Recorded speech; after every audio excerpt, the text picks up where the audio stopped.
This is a big lesson for every buyer out there that wants to play games and upset an owner with low offers, or then, and I totally get it, you want to try and get it as cheap as possible.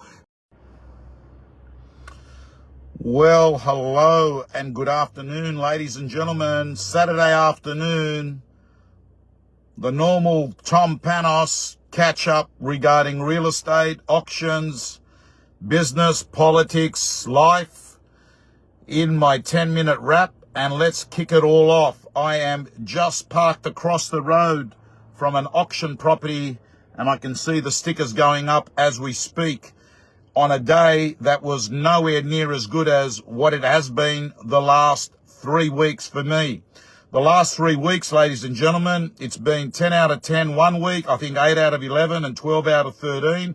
And I was sort of saying to you, one hot day doesn't make a summer. And back into reality, Michael Hazafotis, how are you, my friend? One of the great real estate agents of Australia joins up. Why? Because he's immersed in real estate and wants to hear about everything. And I've got to tell you, ladies and gentlemen, as I'm looking across there, happy buyer outside the signboard, 5 out of, by the way, there's a guy across the road, 5 out of 11 today, 5 out of 11. Yes, I'm missing the Tigers. It's just kicked off, and I'm going to make this market wrap very quick because I do want to watch the Tigers. Okay, so firstly, I want to let you know there was a guy at this auction that said to me, he goes, "You're pretty brave driving a Tesla around at the moment." I go, "Why is that?" And he turned around and he said, "Oh, haven't you been seeing what's been going on in America?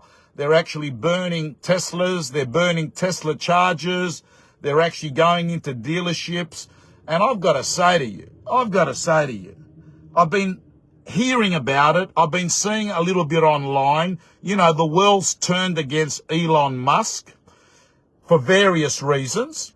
But I've got to say, you got to think about it. And I explained it to this guy. Vandalizing Teslas doesn't impact Elon Musk as much as what people think. For the record, Elon Musk is the richest person in the world and only has 13% of Tesla shares. Okay? 13%.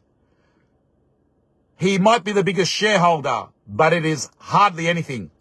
Who do you penalize in America when you start vandalizing cars, burning dealerships? You impact staff lives, you impact people that buy shares, you impact the other 87% shareholders. But people don't think. Anyway, let's get back into real estate. So 5 out of 11. And I've got to tell you one thing, and that is the market at the high end, man, it's hurting. The really expensive properties, the ones in the tens of millions that have been going gangbusters for years now, well, let me tell you, that run has come to an end. Some of them will go off, those really unique ones that everyone wants, but I'm seeing properties that should have got 20 million going for 15, right? And I can't tell you the amount of high-end deals where owners said no to offers last year and now are accepting offers under what they said no to. I'm seeing a lot of that. And I've got to also say to you, ladies and gentlemen, that if you are a first home buyer and are watching this, the single thing you should be looking at every day is sport odds. Federal election, Labor versus Liberal. Because if Liberal wins, one of their policies is allowing first home buyers access to their superannuation or up to $50,000. That's going to bring a lot of first home buyers into the market. That's going to push the first home buyer price point up. So what you want to be doing is making sure that you're having a look at and seeing what the probability of an election going to Liberal versus Labor is. So that has been definitely one of the things I've got to say, ladies and gentlemen, that is going to impact the market. And you can look at, TikTok, Insta, Facebook. You have a look at both Albo and Dutton. All they're talking about, they're not talking about climate change at the moment. They're talking about cost of living, and they're talking about predominantly real estate. So, the other thing that happened today is my 88-year-old father crashed his bloody car. Thank God he's okay. But he's getting too old to drive. But that's what's happening. They're having rejected offers from 6 months ago. Now, I'll tell you something that happened today that's really interesting. There was a property and there was a buyer watching what the other buyer was going to do. Property gets passed in. Then we start negotiating with the highest bidder. This other buyer is sitting from afar and watching. And at the last minute, when that buyer gives us an offer to take to the vendor, he comes in and says, "Oh, I'm prepared to pay an extra 20, right? Then something happened. This other buyer went up. Then he goes, "Oh, I'll go up even more," right? And what happened is the vendor got the shits. The vendor got upset because this buyer was playing games and wouldn't bid during the auction. Have you ever seen the buyer that comes along to an auction, doesn't bid, they're interested, and then they loiter around to see if there's anyone else. Then they realize there's someone else. Then they actually say, "Oh, I'll pay, a little bit more than them," right? And then you say, "Okay, well, letting you know, give us your best offer because we're going to sort of go wrap it up." You go in, and then what they do is they always just want to pay a little bit more than the other one. But by that stage, I've got to tell you, our vendor was upset. And I got to tell you, the vendor can turn around and say, "I'd rather sell to him." So in the end, he chose the buyer he liked because he didn't get stuffed around with that buyer.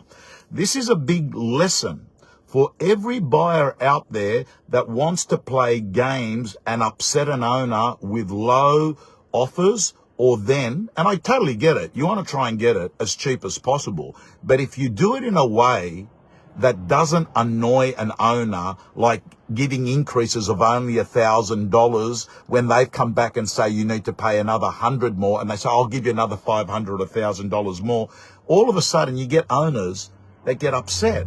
Now, if an owner is upset, they're not going to actually sell it to you. They would rather sell it to the buyer they like. And they will not only that, they will actually probably give a better price and better terms to the person that they like. So what's the moral of the story? If you're a buyer, try not to get hated by the vendor, right? And understand you're not buying a watch in Seminyak where you go off in Bali, where you go off and you just say, "Oh, I know that they're charging really high prices, so I'll go in really, really low." Anyway, I've got to tell you, so I put a post up the other day about the fact that we don't have a housing crisis, we have a construction crisis, and that is what's causing all the issues. Well, that story got picked up by the media, traditional media, and then the day after it was also run as a second time and on the front page, because the journo that I spoke to said that makes absolute sense. And I've got to tell you, when you've got tradespeople that command salaries of $1,000 a day, and I'm not saying they're not worth it, they're worth it, because they're worth it if the market's prepared to pay it. But you know why they're worth it? Because there's a shortage of tradespeople, right? So when there's a shortage of tradespeople, the value of the tradesperson goes up. And you want to know why there's a shortage of tradespeople? Because even at schools, woodwork, metalwork, all those things, they're not really a thing that is really encouraged now. So you got every kid that's coming out wants to become a podcaster, an influencer, a YouTuber, right? I got to tell you, for every 10,000 podcasters, right, there's one that actually makes some money because they get some sort of sponsorship. How else are you going to get money? These young people going around with their microphones, podcasters, where they're going to make money. Grab yourself a saw, start sawing, and you're going to get $5,000 to $6,000 a week, ladies and gentlemen. Then you put that money into property or another asset class, and you'll make a hell of a lot more money than you thinking that you're going to be the next Joe Rogan.